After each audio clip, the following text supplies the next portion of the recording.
मुद्द्याचं जर सांगायचं म्हटलं तर गावामध्ये हे पूर्ण पट्टा जो आहे गावठाण्यामध्येच आहे आणि त्यांचं म्हणणं कसं आहे की ही गावठाण्यामध्ये जागा आहे.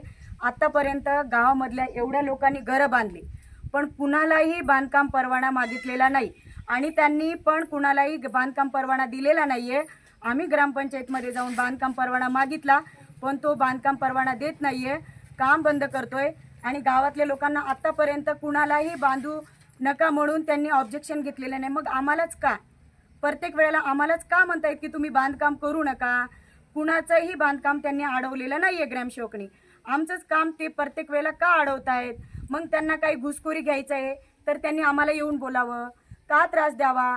मग त्याला जो माणूस धमकी देतो त्या माणसाने त्याला घुसखोरी दिलेली आहे ग्रामसेवकला, म्हणून तो ग्रामसेवक त्यांच्या बाजूने बोलत आहे आणि जो माणूस त्यांच्या बाजूने बोलत आहे त्या माणसाचं नाव पुढे यावं एवढीच माझी सरकारला नम्र विनंती आहे.